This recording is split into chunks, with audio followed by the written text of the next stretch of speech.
of violence could be prevented if more people had disciplined situational awareness. Good guy stories hardly make the news anymore because it's not appealing for society. Society likes the bad, the violent, and the evil. It's obvious, as much as you might like to believe that's not true, it is. When's the last time you've seen a viral article of a true good guy story? For example, a guy walks into a mall determined to kill everyone and gets shot down by a guy taking advantage of his Second Amendment right to protect himself. Or a law enforcement officer properly doing his job. When do they ever get the praise that they deserve? You might see an occasional good guy article floating around, but the majority of what populates your news feeds is violence related. For whatever reason, people interact more with this content, to voice their opinion, and to talk about what they would do if they ever actually did anything. The truth is, most people just like to gossip and spread fallacies. This is the primary reason why I started the Warrior Tribe to begin with. I got tired of associating with people who always talk, never train, and spread garbage around the internet. Situational awareness is crucial, and there's much more to it than just checking your six. Situational awareness is the ability to identify, process, and comprehend critical elements of information about what is happening with regards to the mission. Simply put, it's knowing what's going on around you. It applies in all environments, whether it's pre-collapse and post-collapse. Situational awareness is key to surviving everyday life, the one most of us live right now.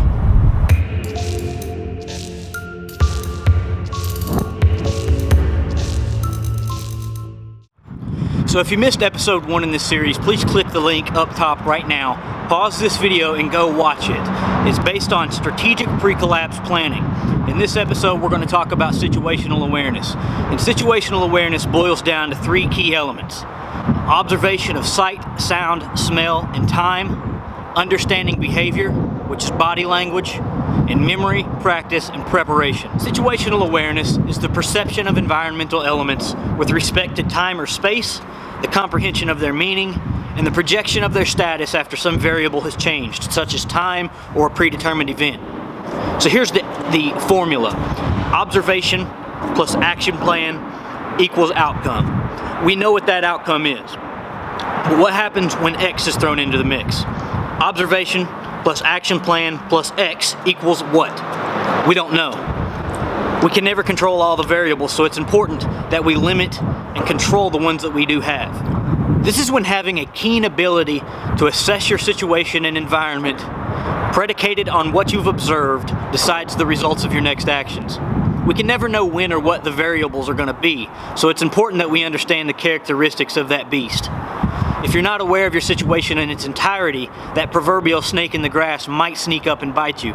This is why it's very important to understand the characteristics of the snake. That way, if it does bite you or attempts to, you're ready to react. I've always said if you fail to plan, you plan to fail. The people who perish in unfortunate situations are people that just throw themselves in environments without fully having any real grasp on the situation or understanding situational awareness. They are people that are not aware of their surroundings.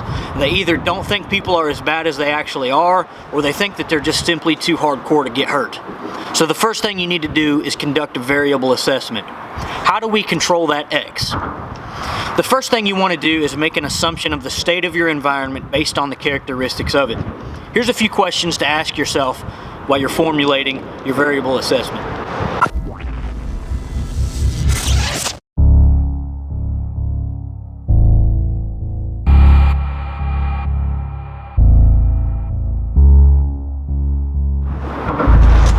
So what's the weather currently look like right now? What time is it? How many people are currently surrounding you? Are there any key structures nearby, such as stores, hospitals, police stations, or fire departments?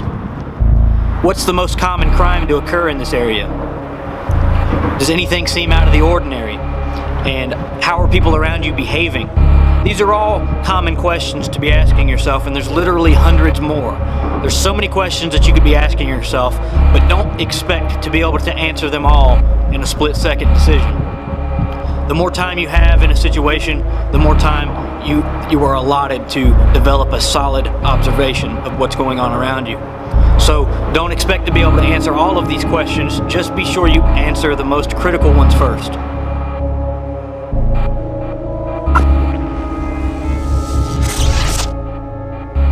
So let's talk about the observation of sight, sound, smell, and time. You see, the basic foundation of situational awareness is simply being observant. Most people can see, but they have no vision. They only hear what they want to hear, too. They've got ears, but they don't hear. They don't hear the sound of the door creeping open in the back while they watch their favorite TV shows. Or they don't hear the sound of the couple arguing off in the distance as the cashier's ringing up their order at the grocery store. They also have little respect for time, and timing is everything. So this brings me to spatial awareness. Spatial awareness is the ability to simply be aware of oneself in space. It is an organized knowledge of all the objects in relation to oneself in that given space. It's also an understanding of the relationship of those objects once there's been a change of position. You see, we're good at this as kids, but as we get older and desensitized to our surroundings, we tend to lose the ability to pay attention to things effectively. But as with anything, you can develop the skill set through proper training. In reality, for most people who live regular lives, situational awareness is going to be pretty generalized. Unless you're submerged in a combat-type environment and live in the mindset all the time, you're probably not going to be able to process or apply the entire skill set. Most of us have regular lives, families, jobs, etc. This distracts us from our ability to be fully aware all the time, as much as we may think it doesn't. This means you need to learn how to control this mindset as much as possible. You have to practice it constantly and make it a priority in your life just as much as everything else you do on a regular basis. So what do you see? It's very crucial that you understand your field of view and how to actually use it. Most people royally neglect their peripheral vision, allowing things to slip by in the background, going unnoticed.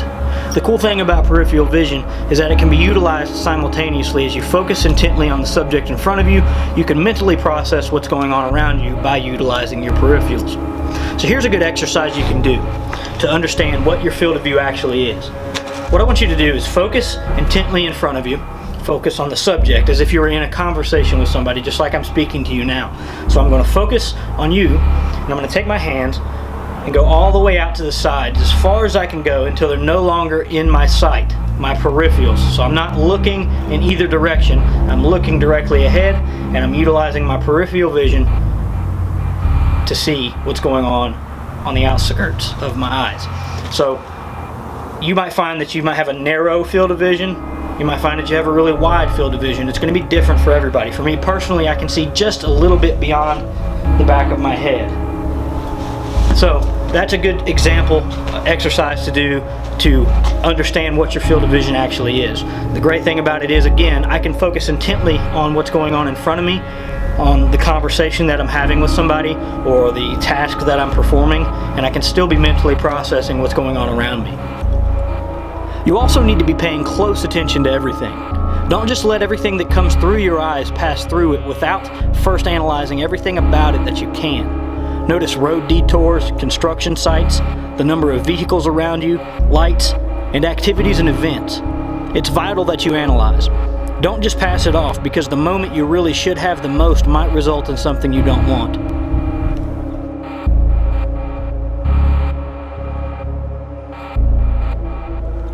Are you being followed? Would you even know it if you were? Chances are you've never really paid much attention to it because you think that there's nothing that can happen to you. Evil people do evil things because they want to, not because you're known as the rich kid on the block. They don't care. You can become a target for anything at any time. You could see something someone doesn't want you to see. There's tons of circumstances that could result in you being followed by someone. Maybe you pissed off your girlfriend's ex. Or maybe your girlfriend pissed off your ex. The point is that you should never think you're too unworthy to become a target.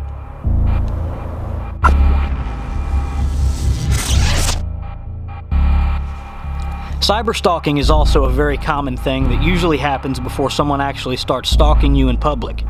You should be mindful who you friend online. Watch them. Watch the content they post. Be aware of the things that they interact with, and more importantly, how they interact with you. The rules that apply in the streets are the same rules that apply online.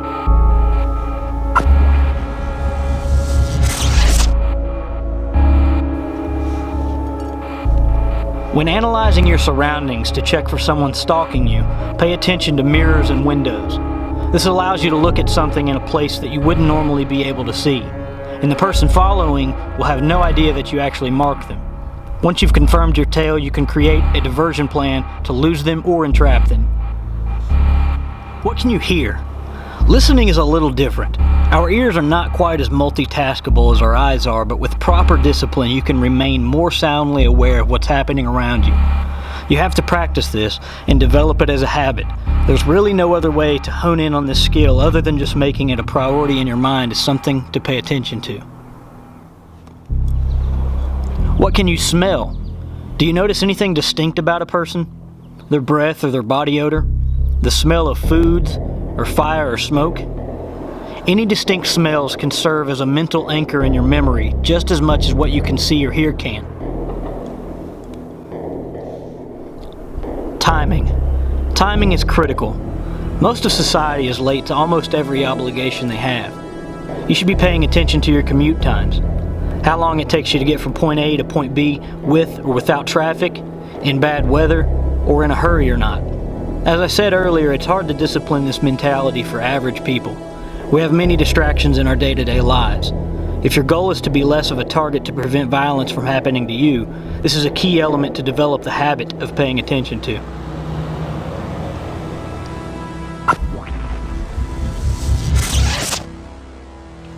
The human mind and body is a very magnificent tool. It's a complex combination of a machine controlled by an even more complex operator. Most of us just don't stop to exploit and expand its full capabilities. And a big portion of situational awareness is understanding signs. These signs come to us in the form of body language. We know the things that make us uncomfortable, happy, sad, angry, and most people honestly think that they're really good at hiding their emotions. To the average person, they're probably right.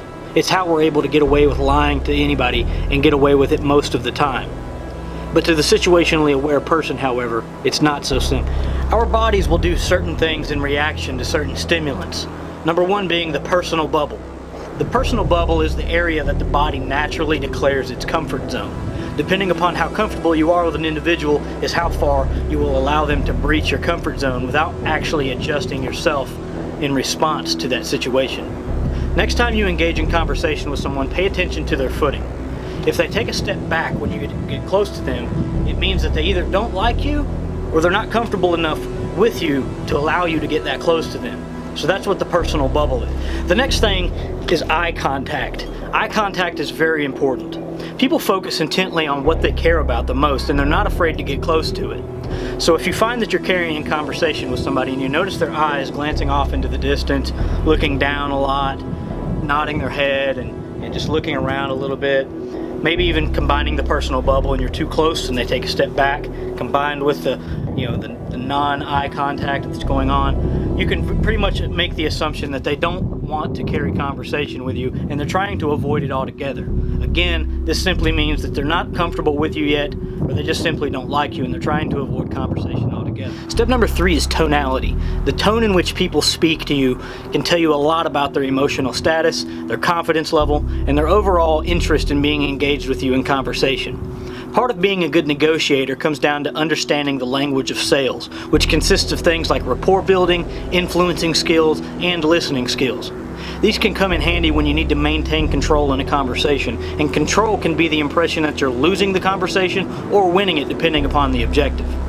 The last thing when it comes to body language is understanding general behavior, such as shaky hands. You could be sweating, you could be talking really fast, really loud, really soft, really slow. There's all kinds of general behavioral traits that you need to pay attention to. So next time you're in the mall, you might notice a guy that was standing there in the corner with a backpack one week that you've seen the previous week.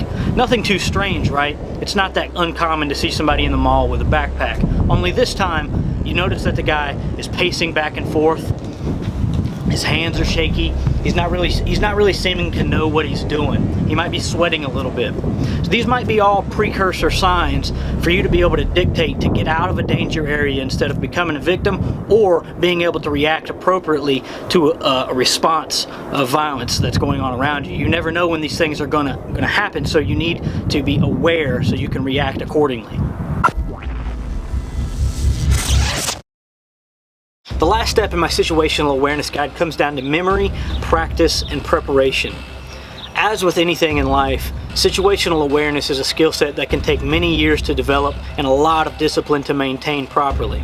One of the biggest components is memory, being able to mentally process everything that goes on around us. There's a lot of information that flows at us constantly, and being able to remember it is key. So there's not a lot of things that you can really do to train your brain. However, there are a few. You can take a deck of cards and try to memorize them in order for as long as you can. You can also play these games with your family. The next time you go out to the grocery store, make note of the purchase amount that the person in front of you spent, the slogan on the shirt of the guy that was in the dairy aisle, or the ratio of men to women in the line in front of you. When you get back to your car or later on at home, you can then quiz your family and see how well they did. So there's tons of mental games that you can play to train your brain. Our brains are like a muscle, and we have to work them out just as we do our bodies, and you're never too old to start doing so. Another good thing that you can do is run simulated missions, establishing someone to go throughout your day-to-day with as your Op 4, which is your opposing force. Their job might be to stalk you throughout your day-to-day, and your job might be to evade them or entrap them or mark them simply. It depends on whatever you want to do. You know, there's tons of different simulated missions that you could run. You might want to do something to test your escape and evasion skill sets, such as a kidnap style simulation, where somebody has to abduct you from your place of work, or as you're in your transition on your way home or something like that at the grocery store. You know, wherever you want to do this at. You know, it's probably not ideal to do it in public, as it might raise a couple of questions, but whatever you want to do, there's tons of different missions that you could run to practice your situational awareness skills. And these are all crucial things that you want to do when it comes down to practicing these things, because they're about as close to a real world situation as you can get. Preparation when it comes to situational awareness simply means being as ready for a threat as you possibly can be. It means taking all necessary precautions, such as locking your doors at night or letting your friends and family know where you're going during the day. There's a lot of different things you can do to prepare for bad situations, that way you can avoid them entirely. And that's the overall mission with situational awareness, is to be able to avoid bad things entirely, to where you're not even around them whenever they unfold. So, do you notice a trend in bad weather that's coming over the weekend? If you do, get your groceries beforehand. That way you don't get caught out in bad weather, surrounded by other chaotic people that are scrambling at the last second to get their groceries. Do you notice an event that's coming to town next week, such as a concert that might massively congest a certain area of your town that you normally commute through to go to work? If you do, plan your commute for that day, you know, around it. That way you don't get caught in a massively congested area full of chaotic people once again. If you notice a rise in terror attacks or just violence in general in your area, you know, you might do something like join our warrior tribe, where we actively seek to engage and empower people with knowledge and skill sets that potentially save their life or the lives of their loved ones. There's tons of different things that you can do to prepare for bad situations, and it's crucial you take every step that you possibly can. At the end of the day, if you die completely prepared and nothing happened, you didn't lose anything. So preparation is key.